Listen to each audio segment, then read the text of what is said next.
Hi,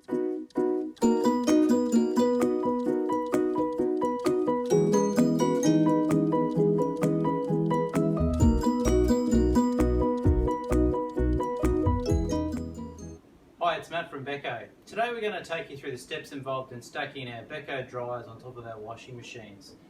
Now, our dryers aren't made to be hung on the wall, so we have a specialised Beko Stacking Kit that helps you place your dryer on top of your washing machine and remain in a safe position. So in front of us we've got the parts that we've taken out of our stacking kit. So we've got our front fascia here, we've laid these all out. We've got our rear support plates and our retaining ducts that go on the side. It's always a good idea before you start assembling, just make sure you know where everything goes. We'll now just go through the steps in putting this together. So first up is to place your fascia on the machine, and then your retaining ducts simply just line up on the side, either side. Now you will see there's only one way that these will go. You do need this little groove to be on the inside on either side, so you can see them there. But it's just a matter of lining them up with the holes on the front fascia. Like that. We will put the screws in later. We've also got our rear retaining plates, so you'll also find that these also go on one way, but it's just a matter of placing them here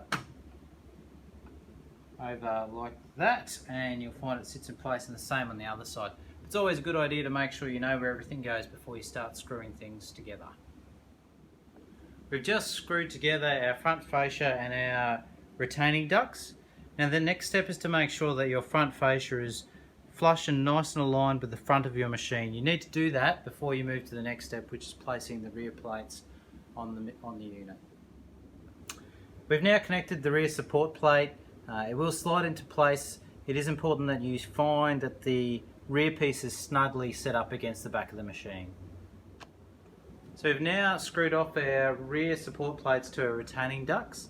The next step is you'll need to find the self-tapping screw, and you'll need to make sure you drill these holes out at the rear. Now they're pre-marked on the back of the unit. They're quite easy to do, but that's the final step in then being able to screw the rear support plates to the actual washing machine. So we've now put the bracket together. We've moved our dryer on top of our washing machine. Make sure when you're doing this you get someone to give you a hand, as the dryers do require two people to move them.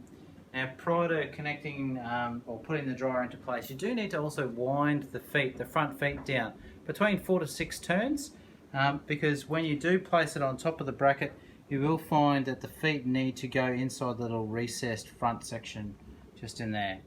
Alright, the next step is to connect the dryer to the washing machine. You will need to remove screw on the bottom rear side. They're on both sides, so we will reuse that screw, but you'll need to take that out before you put that bracket in. So the final step is to place the rear fixing bracket into the rails, and then obviously just push them into place.